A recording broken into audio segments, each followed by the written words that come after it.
All India radio के विदेश प्रसारण प्रभाग की हिंदी सेवा का ये है सोशल मीडिया कार्यक्रम। स्वीकार कीजिए नीलम मलकानिया का प्यार भरा नमस्कार। स्वागत आप सभी का। हमेशा की तरह इस एपिसोड में भी हम आपके लिए लेकर आए हैं कुछ संदेश, कुछ जानकारियां। बने रहिएगा हमारे साथ। नैतिक मूल्य। इस भागम भाग जिंदगी जीने की कला को मनुष्य अच्छे से जान गया है, लेकिन वो ये भूल गया है कि देश व समाज के प्रति उसकी नैतिक जिम्मेदारी क्या है। हमारा कर्तव्य है कि हम कोई भी अव्यावहारिक कार्य न करें। अव्यावहारिक कार्य यानी आप ऐसा कोई काम ना करें जिससे दूसरों को परेशानी हो। लोगों में धैर्य रखने का साहस पूरी तरह समाप्त हो रहा है। वेग और क्रोध को लोग अपनाते जा रहे हैं। गलती होने पर विनम्रता पूर्वक माफी मांगने की जरूरत पर विराम लगता दिख रहा है। हालांकि बुजुर्ग अवस्था में व्यक्ति अपने किए हुए कर्मों के बारे में पश्चाताप जरूर करता है, लेकिन तब तक बहुत देर हो चुकी होती है। उसे अपने किए हुए गुनाहों की सजा मिलनी ही है। इसलिए जरूरत इस बात की है कि हम सभी को बाल्यकाल से नौनिहालों को जीवन को स्वस्थ और अच्छे रास्ते पर चलने की कला को बारीकी से सिखाना चाहिए। आज समाज में बच्चों को जो वातावरण मिल रहा है वो अधिकांशतः भौतिक मूल्यों पर आधारित है। बच्चों को एक अच्छा इंसान बनाने की जगह उसे धनवान, सत्ता में बने रहने की कला की शिक्षा परोसी जा रही है। वो उन सभी कलाओं को सीखने की भरसक कोशिश में जुटा हुआ है ताकि समाज में उसका वर्चस्व कायम हो सके। माता पिता भी बचपन से ही उसी दिशा में तैयार करने में जुट जाते हैं। भौतिक सुख सुविधाओं को हासिल कर लेना ही व्यक्तित्व विकास का प्रमुख उद्देश्य बन गया है। मेहनत, त्याग, समर्पण, सेवा भाव, आत्म संयम, कर्तव्य, इन गुणों से बना सादा जीवन उसका आदर्श नहीं रहा।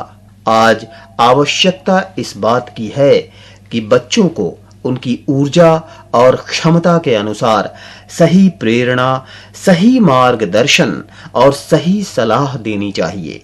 इसके साथ ही स्वच्छ और स्वस्थ जीवन जीने की कला को बेहतर तरीके से समझाना चाहिए। स्वस्थ पारिवारिक और सामाजिक वातावरण मिले, इसकी पूरी कोशिश की जानी चाहिए। शिक्षण संस्थाओं की भी जिम्मेदारी है कि वे इस दिशा में कार्य करें। यदि हम अभी से नहीं संभलें तो समाज एक दूसरे से कटता चला जाएगा। अव्यावहारिक कार्य करने वालों की संख्या बढ़ती ही जाएगी।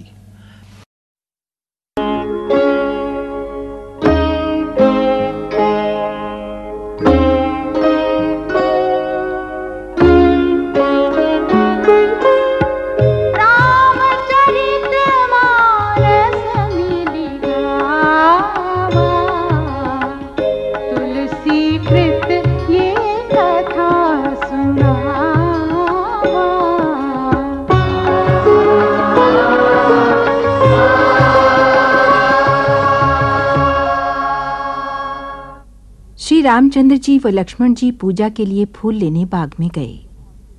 वसंत ऋतु के प्रभाव से सब ओर वहां प्राकृतिक सौंदर्य की छटा देखते ही बनती थी। नए नए पत्तों और फलों से युक्त सुंदर वृक्ष लहलहा रहे हैं। पपीहे, कोयल, तोते और चकोर आदि पक्षी अपनी मीठी बोली बोल रहे हैं और मोर सुंदर नृत्य कर रहे हैं। बाग के बीचों बीच निर्मल जल भरा सुहावना सरोवर बहुरंगी कमल पुष्पों से शोभित है और जल के पक्षी कलरव कर रहे हैं। मालियों से अनुमति लेकर दोनों भाई पुष्प एकत्रित करने लगे। उसी समय पार्वती की पूजा करने के लिए सीता जी भी वहां आईं। उनके साथ सुंदरी और सयानी सखियां थीं। सीता जी ने बड़ी श्रद्धा से मां पार्वती गिरिजा की पूजा की और योग्य तथा सुंदर वर की कामना की। इसी बीच एक सखी को राम लक्ष्मण पुष्प एकत्रित करते दिखे। दर्शन मात्र से उस सखी का शरीर पुलकित हो गया और नेत्रों में जल भर आया। अन्य सभी सखियों ने उस सखी से उसकी प्रसन्नता का कारण पूछा। दोनों भाइयों के अमित सौंदर्य का वर्णन करते हुए वो बोली, वाणी बिना नेत्रों की है और नेत्रों के वाणी नहीं है, अतः मैं उन दोनों राजकुमारों के सौंदर्य का वर्णन कैसे करूं? ये सुनकर दूसरी सखी बोली कि संभवतः ये वही राजकुमार हैं जो कल विश्वामित्र मुनि के साथ आए हैं। इन दोनों राजकुमारों ने अपने रूप की मोहिनी फैलाकर नगर के सभी स्त्री पुरुषों को अपने वश में कर लिया है। सीता जी को ये वर्णन अत्यंत प्रिय लगा और वे उन राजकुमारों के दर्शन के लिए अपनी सखी को साथ ले आगे चलीं।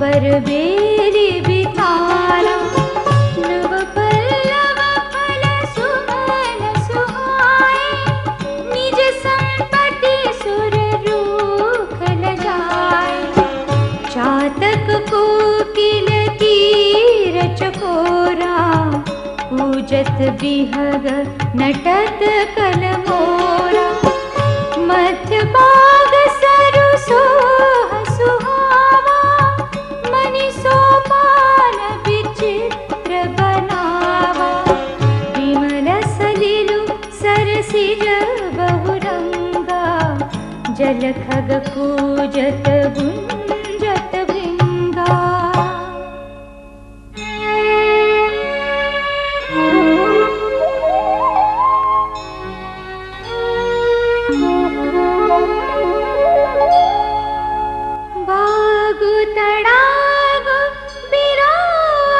प्रभु हर्षे बंधु समेत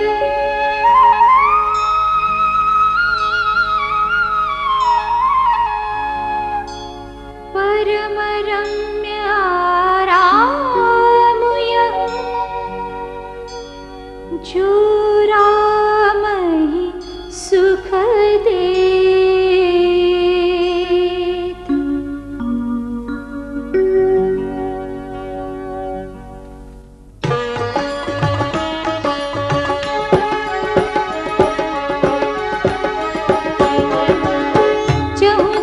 चितई पूछी मालीगण लगे लेन दल पूर मुदित मन तिहि अवसर सीता तह आई गिरिजा पूजन जननी पठाई संग सखी सब सुभग सयानी गीत मनोहर बानी सर समीप गिरिजा गृह सोहा बरनि न जाय देखि मनु मोहा मज्जनु करि सरस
जलु नैन कहु कारनु निज हर्ष कर पूछहि सब मृदु बैन।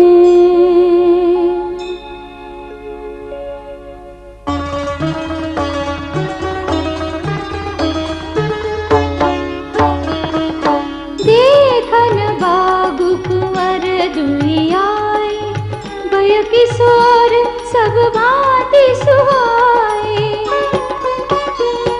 श्याम गौर किमि कहो बखानी गिरा नयन नयन बिनु बानी। सुनि हर्षि सब सखी सयानी सियहि अति उत्कंठा जानी। एक कहई नृपसुत तेहि आली सुनि जे मुनि संग आए काली। जिन निज रूप मोहनी डारी कीन्हे सब सनगर नर नारी। बरनत छवि जहाँ तहाँ सब लोगु अवसि देखियहि देखन जोगु। तासु बचन अति सियहि सोहाने दरस लागी लोचन अकुलाने। चली अग्र करि प्रिय सखी सोई प्रीति पुरातन लखई न कोई।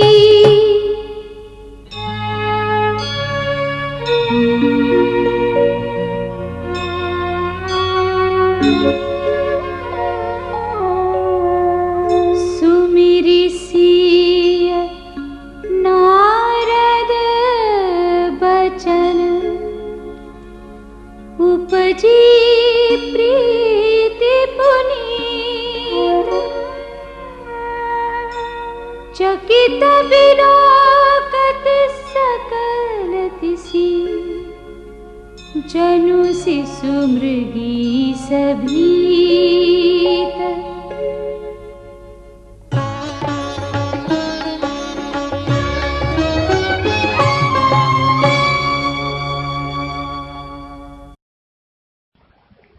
ये ऑल इंडिया रेडियो की हिंदी सेवा है। आइए सुनते हैं सामयिक वार्ता। विषय है भारत नाइजीरिया के प्रगाढ़ होते संबंध।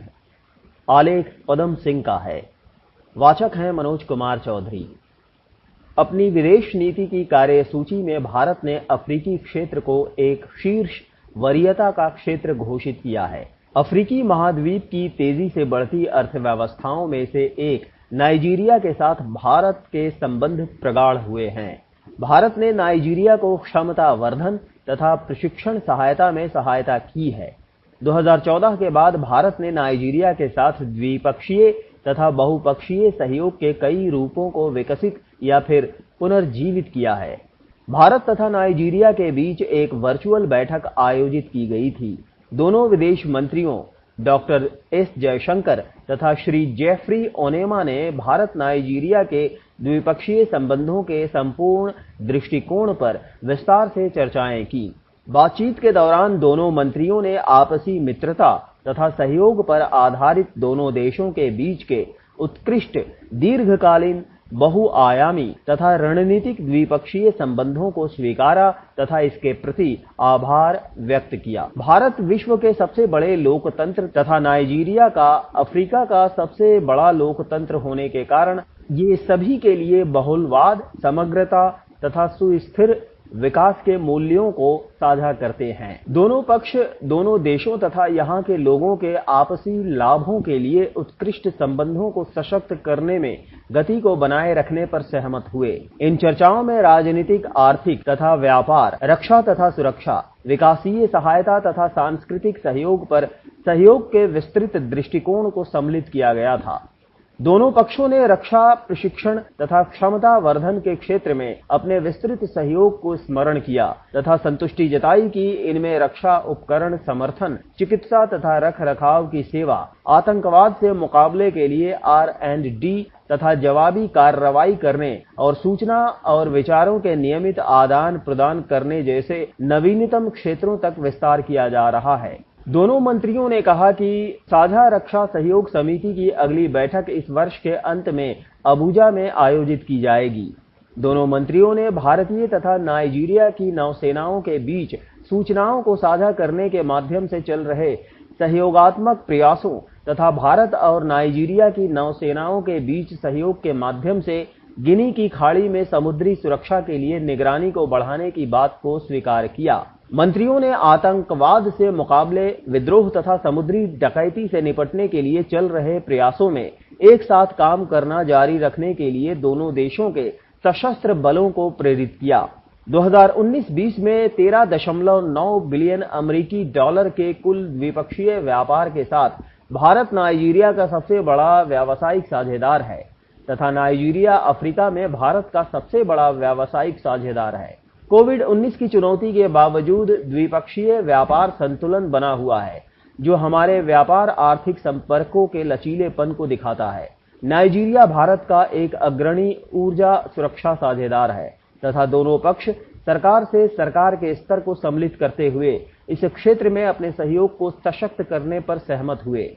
दोनों पक्ष सूचना प्रौद्योगिकी IT, भारतीय नियंत्रण रेखा LOC के माध्यम से क्रियान्वित की जाने वाली रक्षा तथा सौर ऊर्जा परियोजनाओं में सहयोग को विस्तार देने पर भी सहमत हुए। दोनों पक्षों ने दोनों देशों के बीच के लंबित सहमति पत्रों या समझौतों को शीघ्र निपटाने के प्रति अपनी वचनबद्धता को दोहराया। गत महीने दोनों पक्षों ने बाहरी अंतरिक्ष के शांतिपूर्ण प्रयोगों में सहयोग के सहमति पत्र पर हस्ताक्षर के साथ संतुष्टि जताई। कोविड-19 महामारी के विरुद्ध चल रही लड़ाई के समर्थन में चिकित्सा आपूर्तियों की हाल की भेंट के लिए नाइजीरिया ने भारत की प्रशंसा की तथा ITEC कार्यक्रम के अंतर्गत भारत सरकार द्वारा आयोजित कोविड-19 प्रबंधन में हाल के भारतीय प्रौद्योगिकी तथा आर्थिक सहयोग ITEC में नाइजीरिया की भागीदारी को स्मरण किया गया। डॉक्टर जयशंकर ने नाइजीरिया के हित के विभिन्न क्षेत्रों में प्रौद्योगिकी सहयोग तथा क्षमता वर्धन में भारत के निरंतर सहयोग को दोहराया। दोनों पक्षों ने गत 2 महीनों में अपने नागरिकों तथा निवासियों द्वारा की गई आवश्यक यात्रा में सुविधा पहुंचाई थी, जिनमें नाइजीरिया से भारत को आने वाली 23 उड़ानों में 5,800 से अधिक भारतीय नागरिक की स्वदेश वापसी तथा भारत से 8 उड़ानों पर 500 से अधिक नाइजीरिया के निवासी और 1500 स्थायी भारतीय निवासियों की वापसी शामिल है। इस संदर्भ में दोनों देशों द्वारा अनुमोदित 2 निर्दिष्ट वाहकों से दोनों देशों के बीच डायरेक्ट उड़ानों के परिचालन की आशा की जा रही है। डॉक्टर जयशंकर ने 2019 के दौरान गिनी की खाड़ी में समुद्री डकैती की 3 अलग घटनाओं में बंधक बनाए गए 44 भारतीय समुद्री नाविकों की सुरक्षित रिहाई के लिए नाइजीरिया के समर्थन के लिए श्री ओनेमा को धन्यवाद दिया। गत महीने की ऑनलाइन बैठक में भारत ने समूह 7 के गिनी की खाड़ी के मित्रों G7+FOGG में भागीदारी की थी तथा नाइजीरिया के समुद्री सुरक्षा प्रशिक्षण कार्यक्रमों का इसने विस्तार किया है। बड़े विकासशील देश होने के कारण दोनों पक्ष अंतर्राष्ट्रीय मुद्दों पर एक समान दृष्टिकोण तथा साझा एजेंडा रखते हैं। दोनों देश UN तथा WTO समेत बहुपक्षीय मंच में अपने सहयोग तथा परस्पर समर्थन को जारी रखने तथा इसे और सशक्त बनाने पर सहमत हुए। दोनों नेताओं ने आतंकवाद को एक संकट तथा पूरे विश्व के लिए एक खतरा होने की बात पर बल दिया। उन्होंने हिंसक चरमपंथवाद समेत सभी प्रकार के आतंकवाद की निंदा की।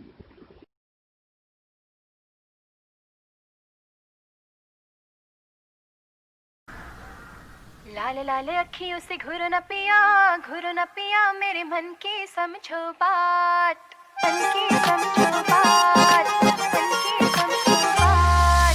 लाल लाल अखियों से घुरो न पिया मेरे मन की समझो बात।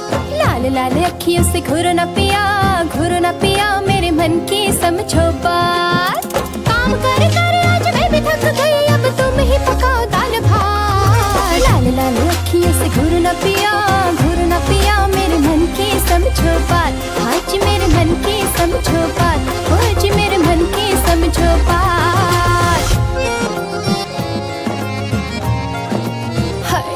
जरा ज्यादा मत करना, मिर्च बस हल्की ही रखना, तड़का हींग लहरी का, मक्खन ताजा है पड़ना, नींबू एक निचोड़ो पूरा, डालो गरम मसाला पूरा, कुकर सीटी 2 लगनी, छिड़का फिर पनीर का चूरा। प्याज जब काटोगे प्याज लाल अखियों से होने लगेगी बरसात। काम कर आज मैं भी थक गई, अब तुम ही पकाओ दाल भात। लाल अखियों से घूरो ना पिया मेरे मन की समझो बात, आज मेरे मन की समझो बात, आज मेरे मन की समझो बात। चावल मांगे एक उबाला, कर मत देना गड़बड़ झाला, सीखा अब तक क्यों ना सैया, क्योंकि सास ननद ने पाला। खाने संग सलाद भी कटना, छिलका खीरे का है छटना, चटनी लाल टमाटर वाली, पुदीना पिस के है डलना। खाना स्वाद पकाने में पिया जी तुम लगता है दोगे मुझे मार। काम कर आज मैं भी थक गई, अब तुम ही पकाओ दाल भात। लाल अखियों से घूरो ना पिया मेरे मन की समझो बात, आज मेरे मन की समझो बात, आज मेरे मन की समझो बात।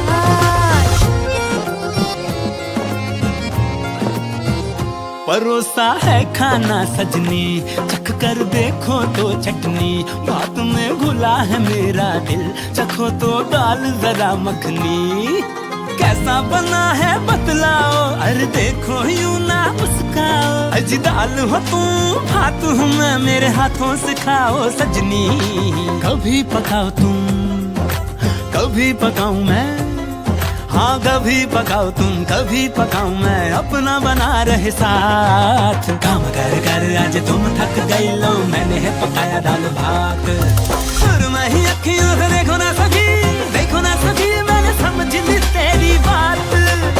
लाल अखियों से घूरो ना पिया मेरे मन की समझो बात, आज मेरे मन की समझो बात, आज मेरे मन की समझो बात।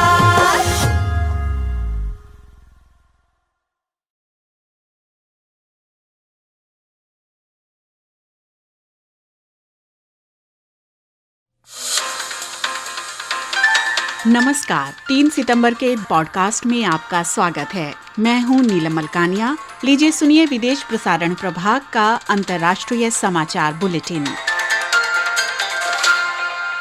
जर्मनी ने कहा है कि रूस के विपक्षी नेता एलेक्सी नवल्नी को स्नायु तंत्र पर बहुत बुरा असर डालने वाला नोविचोक नामक जहर दिया गया है। पश्चिमी देशों ने बुधवार को मॉस्को से इस संदर्भ में स्पष्टीकरण मांगा है। बर्लिन के अस्पताल में भर्ती 44 वर्षीय एलेक्सी पिछले महीने रूस में दल बदलने वाले और आलोचकों की लंबी फहरिस्त में शामिल होने वाला ऐसा नया नाम है जिन्हें संदिग्ध परिस्थितियों में जहर दिया गया है।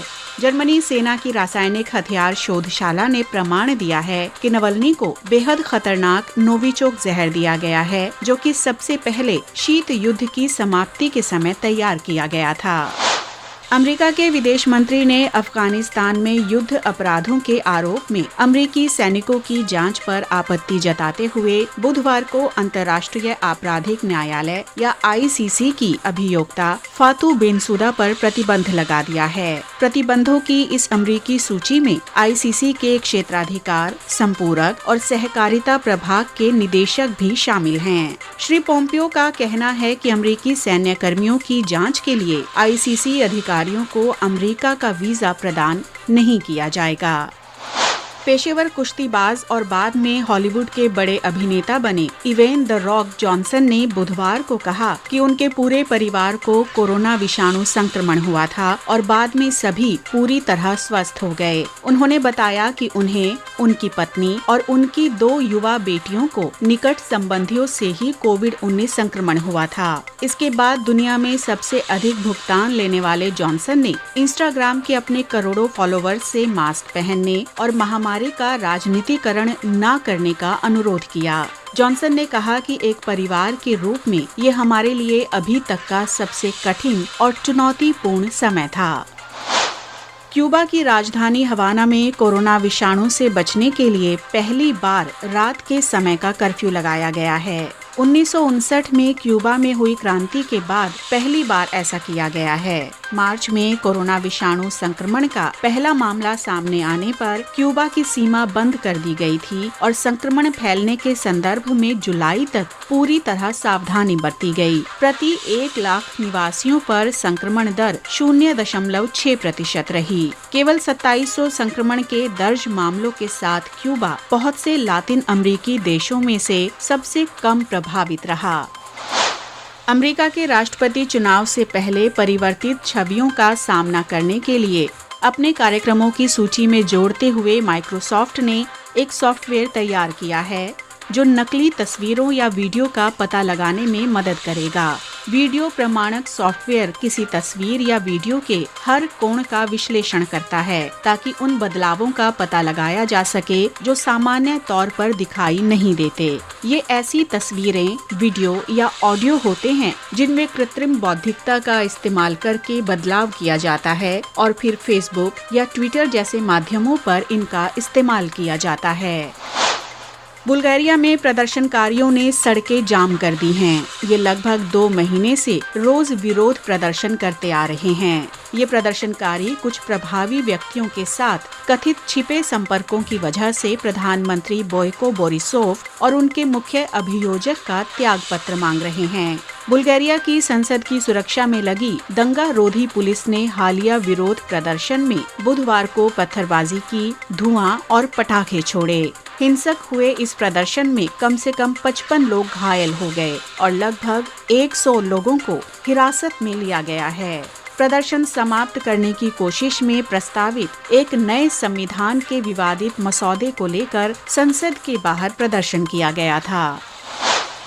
इटली के पूर्व प्रधानमंत्री और प्रभावी मीडिया हस्ती सिल्वियो बर्लुस्कोनी ने बुधवार को घोषणा की है कि वे नोवेल कोरोना विषाणु से ग्रसित हैं और घर में संगरोध में हैं। एसी मिलान के मालिक रहे बर्लुस्कोनी ने अपनी राजनीतिक गतिविधियों को जारी रखने पर जोर देते हुए वीडियो कॉन्फ्रेंस के माध्यम से कहा कि वे टेलीविजन और समाचार पत्रों में साक्षात्कार देते हुए चुनाव प्रचार में मौजूद रहेंगे।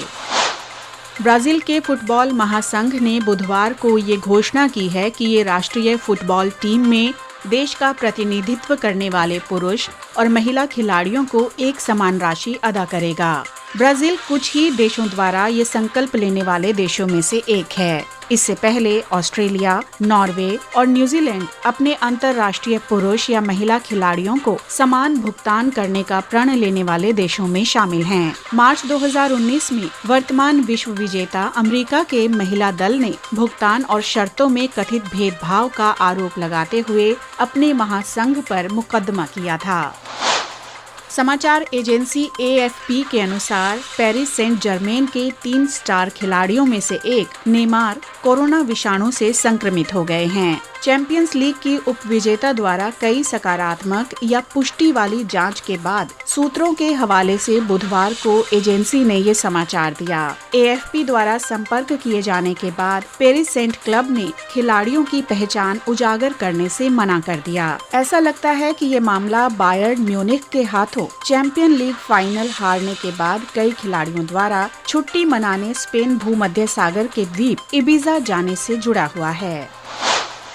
शुक्रवार को अटलांटा में जहां विश्व के शीर्ष गोल्फ खिलाड़ी लगभग $4.5 करोड़ की इनामी राशि के लिए PGA टूर प्रतियोगिता की शुरुआत करेंगे, वहीं बहुत से एशियाई खिलाड़ियों को अभी 6 महीने के लिए इंतजार करना पड़ेगा। भारत से लेकर ऑस्ट्रेलिया के खिलाड़ी मार्च में मलेशिया ओपन के बाद कोरोना विषाणु महामारी की वजह से एशियाई टूर रोक दिए जाने के बाद से खाली बैठे हैं। ये अगले सप्ताह दक्षिण कोरिया में शिनहान दंगी ओपन खेल रहे होते, लेकिन अब इसके साथ ही जापान और ताइवान में होने वाली प्रतियोगिताएं भी रद्द कर दी गई हैं। 2021 से पहले ये गतिविधियां सामान्य होने की कम ही उम्मीद है। अभी आप सुन रहे थे विदेश प्रसारण प्रभाग का अंतर्राष्ट्रीय समाचार बुलेटिन। देश विदेश की ताज़ा तरीन खबरों के साथ हम फिर हाजिर होंगे। अब मुझे यानी नीलम मलकानिया को दीजिए इजाजत। नमस्कार।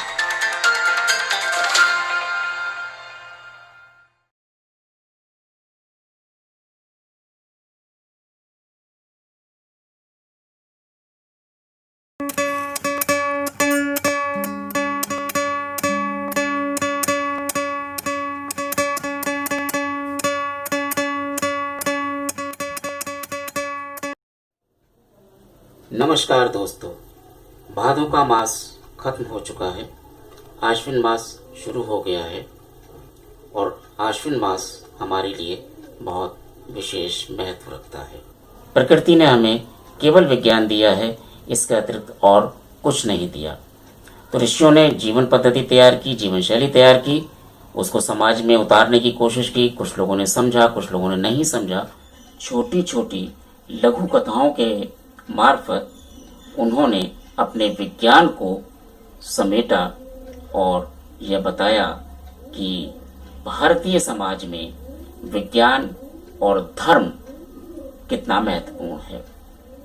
ऋग्वेद की अगर हम बात करें तो ऋग्वेद में जो धर्म का अर्थ है वह है कार्य से, अपने कर्म से। तो धर्म का मतलब है कर्तव्यों का निर्वहन करना। और यही कारण है कि ऋषियों ने हमारे समाज में एक ऐसी जीवन पद्धति, एक ऐसा विकास किया कि हम पूर्ण रूपेण एक स्वस्थ और संतुलित जीवन को जी सके। तो आइए वापस आते हैं अपने आश्विन मास पर। आश्विन मास कृष्ण पक्ष से शुरू होता है। सभी मास कृष्ण पक्ष से शुरू होते हैं, आश्विन मास भी कृष्ण पक्ष से शुरू होता है और कृष्ण पक्ष की पूर्णिमा से कृष्ण पक्ष की अमावस्या तक ये 15 दिन श्राद्ध के रूप में मनाए जाते हैं। अब श्राद्ध क्यों मनाते हैं, यह अत्यंत महत्वपूर्ण है। श्रद्धाया इदम श्राद्धम, यानी जो श्रद्धा से पर्व मनाया जाए वह श्राद्ध है। और श्राद्ध हम मनाते हैं अपने पूर्वजों की स्मृति में। प्राचीन काल में विवाह बहुत छोटी उम्र में हो जाते थे। विवाह हो गया तो बच्चे हो गए, फिर बच्चों की शादियां हो गई तो उनके बच्चे हो गए, फिर उनकी शादियां हो गई तो उनके बच्चे हो गए।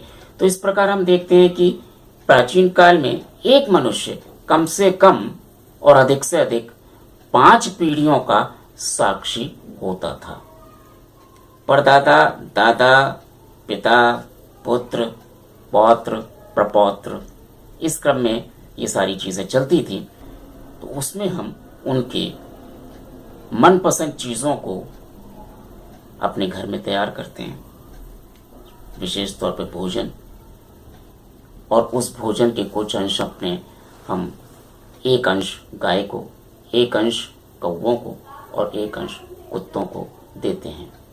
तो श्राद्ध का अर्थ केवल ये नहीं है कि हमने पूर्वजों को याद किया। श्राद्ध का अर्थ यह है कि हम अपने पूर्वजों की शिक्षाओं को स्मरण करते हैं, उनके शौक को स्मरण करते हैं। वो क्या खाते थे, क्या पसंद करते थे, क्या पहनते थे, क्या लेते थे, क्या देते थे, उन सब चीज़ों का स्मरण किया जाता है। और घर में जो पुरोहित आते हैं उनको वह स्वादिष्ट भोजन कराया जाता है, उनको छाता और चप्पल दी जाती है, क्योंकि छाता हमें संरक्षण प्रदान करता है और चप्पलें हमें आवागमन के लिए सुविधा देती हैं। हमारी सनातन संस्कृति प्राचीन काल से विश्वव्यापी रही है। तो कल मैं आपको बताऊंगा कि विदेशों में किस किस तरह से मनाया जाता है श्राद्ध पर्व। स्वीकार कीजिए मेरा नमस्कार।